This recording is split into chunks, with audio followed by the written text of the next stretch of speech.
Hello dear students, welcome back to my channel, The Mission to Learn Math। आज के इस video में हम लोग पढ़ेंगे क्वेश्चन नंबर 14। क्वेश्चन नंबर 14 कह रहा है the area of a square plot is 6084 metre square. ठीक है, यानी एक प्लॉट है। ठीक, स्क्वायर क्या करके क्या है, प्लॉट है, जिसका एरिया मुझे दिया हुआ है। एरिया गिवन है 6084 metre square. Find the length of the wire which can go 4 times along the boundary of the plot। ठीक है, फिगर में हम लोग समझते हैं। फिगर में समझने की कोशिश करेंगे। एक प्लॉट है जो स्क्वायर के आकार का है, यानी इस प्लॉट के चारों साइड क्या है, आपस में बराबर है। यानी यदि ये 4 मीटर है तो ये भी 4 मीटर होगा, ये भी 4, ये भी 4। ठीक है, एक्चुअल में ये 4 नहीं है, मैंने जस्ट एग्जाम्पल के रूप में बताया। ठीक, तो इसके बाउंड्री में यानी चारों तरफ क्या लगाना है, तार लगाना है। ठीक है, और एक चक्कर नहीं, 4 चक्कर लगाना है। ठीक, इसका मतलब क्या, हमको पेरीमीटर निकालना है। ठीक है, एरिया हमारा गिवन है 6084। ये जो एरिया है, तो एरिया से हमको तो कोई मतलब है नहीं, क्योंकि मुझे क्या निकालना है, पहले पेरीमीटर निकालना है। तो पेरीमीटर निकालने के लिए हम एरिया की मदद से पेरीमीटर निकाल सकते हैं। ठीक है, और पेरीमीटर क्या कहलाता है, बाउंड्री के चारों साइड का मेजरमेंट कहलाता है पेरीमीटर। और जो पेरीमीटर निकल के आएगा उसको हम क्या कर देंगे, 4 से मल्टीप्लाई कर देंगे, तभी मेरा क्या आ जाएगा, उस तार की लंबाई प्राप्त हो जाएगा। So let's solve. Area of square plot,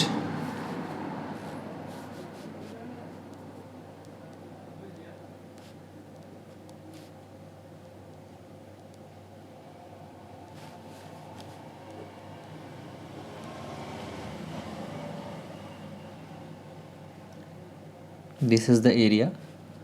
okay,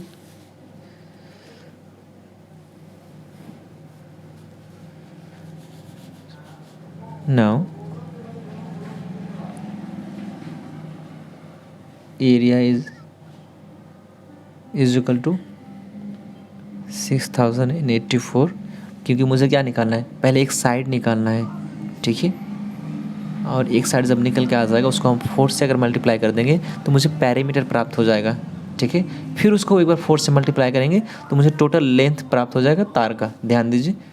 ठीक है, तो एरिया, स्क्वायर का एरिया का फॉर्मूला होता है ये स्क्वायर इज इक्वल टू 6084, और ए इज इक्वल टू, जब स्क्वायर इधर लाएंगे तो वो अंडर रूट हो जाएगा। ठीक है, 6084।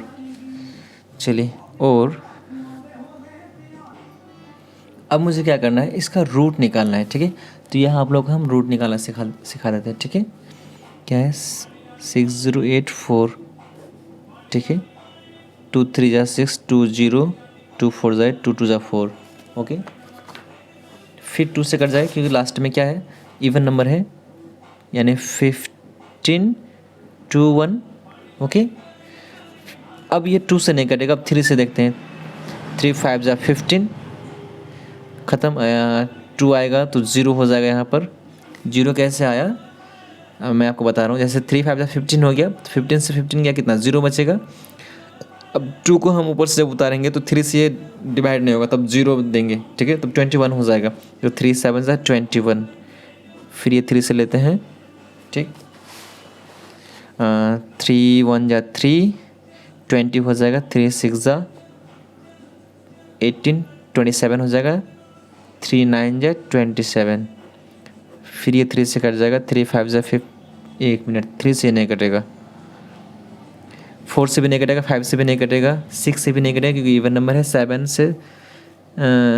से भी नहीं कटेगा, ये डायरेक्ट 13 से कटता है। ठीक है, 13 1 जा 13, इधर चला जाएगा 6 69, 6 नहीं 3 39, यानी 13 3 जा 13 69। ठीक है, अब लेना है इधर 2, ये दोनों का इंटू 3, इन दोनों का 1, 13, 3 दूनी 6, 13 से 78, दैट मीन्स 78। जो ए का वैल्यू मुझे प्राप्त होगा 78, यानी इस स्क्वायर प्लॉट का वन साइड कितना है, 78, यानी प्रत्येक साइड कितना हो जाएगा, 78 हो जाएगा, क्योंकि स्क्वायर है and all sides of the square is same. अब हमको क्या करना है, पेरीमीटर निकालना है। नाउ पेरीमीटर ऑफ स्क्वायर बराबर 4a, यानी जो पेरीमीटर होता है स्क्वायर का उसका फॉर्मूला होता है 4a। दैट मीन्स ये that is equal to side, ये साइड को कहा जाता है, यानी 4 इंटू साइड कितना मुझे प्राप्त हुआ 78। अब इसको मल्टीप्लाई कर लेते हैं, 4 8 जा 32, उसके बाद 3 4 7 जा 28 29 30 31, यानी 312। ये क्या निकल के आ गया, पेरीमीटर निकल के आ गया, यानी पूरी बाउंड्री का मेजरमेंट। ओके, अब हमको क्या करना है, एक तार को एक चक्कर लगाने में उसकी लेंथ कितनी होती है, 312 मीटर होती है। तो 4 टाइम्स अगर किया जाए तो क्या होगा, डायरेक्ट 4 इंटू 312 कर देना होगा। ठीक है, तो length of boundary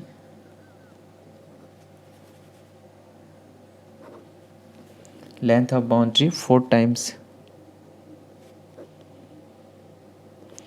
is equal to 312 into 4, 4 दूनी 8, 4 1 जा 4, 4 3 जा 12, यानी टोटल जो तार की वायर की लंबाई होगी वो 1248 metre. This is our answer. So let's go to the next question. Our next question, question number 15. A wire is in the shape of a square of side 10 centimetre, यानी एक तार है जो स्क्वायर के आकार का है। ओके, और उस स्क्वायर की एक साइड की जो लंबाई है 10 सेंटीमीटर है, यानी प्रत्येक साइड कितने सेंटीमीटर की होंगी, 10 सेंटीमीटर की। If the wire is rebent into a rectangle of length 12 centimetre, यानी वायर को, उस तार को दोबारा अगर रेक्टेंगल बनाया जाए, उसी तार को क्या किया जाए, रेक्टेंगल बनाया जाए ऑफ लेंथ 12 सेंटीमीटर, और उस रेक्टेंगल की लेंथ जो लंबाई होगी 12 सेंटीमीटर होगी। फाइंड इट्स ब्रेथ, तो उस रेक्टेंगल की चौड़ाई क्या होगी। क्वेश्चन में ये कह रहा है find its breath. Which figure includes more area and by how much, और एक बार स्क्वायर रहे फिर उसको क्या किया जाए, रेक्टेंगल बनाया जाए, तो कौन सा फिगर कितना ज़्यादा जगह लेगा, यानी कौन सा फिगर ज़्यादा जगह लेगा और कितना ज़्यादा जगह लेगा, वही चीज़ बोला है। फिगर में समझते हैं, तो ये रहा उस क्वेश्चन का फिगर, इसमें हम लोग ज़्यादा आसानी से समझ सकते हैं। यानी क्वेश्चन क्या कह रहा है कि a wire is in the shape of A square, यानी एक तार है जो स्क्वायर के आकार का है, यानी ये टोटल तार है, फ्लेक्सिबल है इसलिए उसको स्क्वायर बनाया गया है, और प्रत्येक साइड 10 सेंटीमीटर का है। स्क्वायर का एक साइड अगर 10 सेंटीमीटर है, इसका मतलब all the sides are equal, square का प्रत्येक साइड सेम ही होता है, तो ये भी 10, ये भी 10, ये भी 10 और ये भी 10। ठीक है, इफ़ द वायर इज रीबेंट, इस तार को दोबारा बेंड किया जाता है और एक रेक्टेंगल बनाया जाता है। ठीक है, ध्यान दीजिए यहाँ पर रेक्टेंगल जो बनाया जाता है, तो उस रेक्टेंगल की लेंथ 12 सेंटीमीटर दिया हुआ है, तो ब्रीथ कितना होगा, ये चौड़ाई कितनी होगी। ठीक, which figure enclose more area, यानी इन दोनों फिगर में कौन फिगर ज़्यादा जगह लेता है और कितना जगह लेता है, यही क्वेश्चन पूछ रहा है। ठीक है, चलिए सॉल्व करते हैं। Side of a square wire,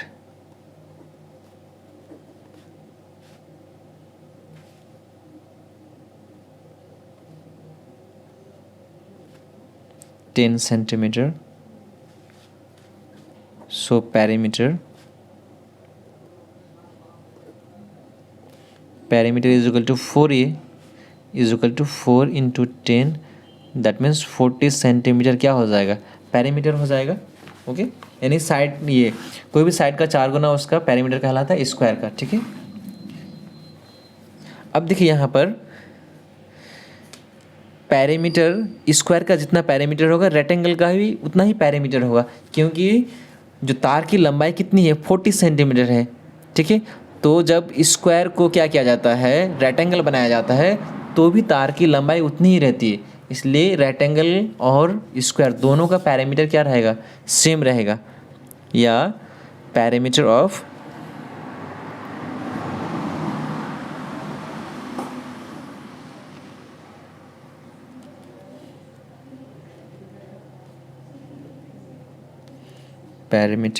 rectangle is equal to 40 centimetre. दोनों का पैरामीटर इसलिए सेम है क्योंकि उसी तार को फिर मोड़ के क्या बनाया गया है, रेक्टेंगल बनाया गया है। इसलिए तार की लंबाई चौड़ाई क्या नहीं होगी, ना ही बढ़ेगी ना ही घटेगी, सेम रहेगी। Length of the rectangle, length of the rectangle that is 12 centimetre. Okay, हमको ब्रीथ निकालना है। अब देखिए एक चीज़, अब हम लोग समझेंगे फिगर में फिर से कि इस रेक्टेंगल का जो लेंथ दिया हुआ है 12 सेंटीमीटर दिया हुआ है, तो ब्रीथ कितना होगा। ध्यान दीजिए, टोटल पैरामीटर कितना है, 40 सेंटीमीटर है, ठीक, जिसमें लेंथ 12 सेंटीमीटर दिया हुआ है। इसका मतलब इसकी और इसकी लंबाई दोनों सेम होगी, यानी 12 + 12 कितना हो जाएगा, 24 हो जाएगा। होगा कि नहीं, दोनों लेंथ जुड़ जाएगी ना, ठीक है, आपस में, क्योंकि पैरामीटर की बात कर रहे हैं। अब बचा ये और ये, तो 40 में से अगर हम क्या कर देते हैं, 24 माइनस कर देते हैं। चलिए माइनस कर देख लेते हैं, 40 - 24, 10 - 4 दैट इज 6, 16। ये 16 मीटर मेरा क्या हो गया, ये जो 16 मीटर है इन दोनों की मेज़रमेंट है, यानी 40 टोटल पैरामीटर है। टोटल में से 24 सेंटीमीटर हम क्या किए, सब्ट्रैक्ट कर दिए 40 में से। अब जो ये 16 सेंटीमीटर है, ये 16 किसका है, इसका और इसका है। अब देखिए रेक्टेंगल का ऑपोजिट साइड्स इक्वल होता है, तो दोनों साइड मिला के 16 होता है, तो एक साइड क्या होगा, यानी 16/2 दैट मीन्स 8, यानी एक साइड कितना हो जाएगा, 8 सेंटीमीटर। तो ब्रीथ कितना हो जाएगा, 8 सेंटीमीटर। चलो इसको निकाल के देखते हैं इस तरह से। नाउ समझ में आ गया होगा आप लोगों को शायद। ब्रीथ बराबर, डायरेक्ट हम क्या करेंगे, 40 माइनस करेंगे, मालूम है कितना, डायरेक्ट 24 माइनस कर देते हैं, 12 × 2 दैट इज 40 - 24 दैट इज 16। अब ये जो 16 आया है, क्या आया है, 2 ब्रीथ की मेजरमेंट है, हमको एक ही ब्रीथ निकालना है। सो 16/2 इज इक्वल टू 8 सेंटीमीटर। ये आपका क्या निकल के आ गया, ब्रीथ निकल के आ गया, ठीक है। अब हमको देखिए क्या बोला है कि क्वेश्चन बोल रहा है which figure enclose more area and by how much. कौन सा फिगर, इन दोनों फिगर में कौन सा फिगर ज़्यादा जगह लेता है, ठीक है, और कितना ज़्यादा जगह लेता है। तो हम दोनों का क्या निकालेंगे, एरिया निकालेंगे।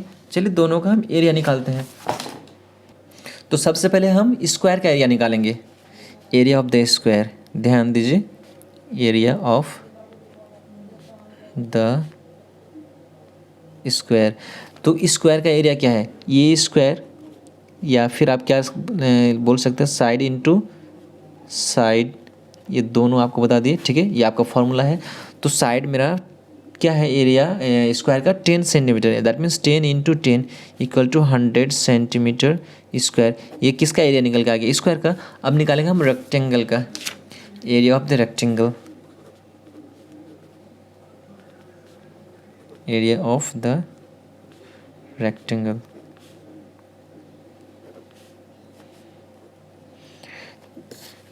लेंथ इंटू ब्रीथ, तो लेंथ मुझे 12 सेंटीमीटर दिया हुआ था और ब्रीथ कितना निकल के आ गया, 8 सेंटीमीटर, दैट मीन्स 12 × 8 = 96, ठीक है। अब देखिए एरिया दोनों का डिफरेंस निकल के अलग अलग निकल के आया। स्क्वायर का 100 सेंटीमीटर और रेक्टेंगल का कितना निकल के आ गया, 96। अब क्वेश्चन बोला है कि कौन सा ज़्यादा जगह लेता है और कितना ज़्यादा लेता है, यानी क्या करेंगे, नाउ डिफरेंस इन एरिया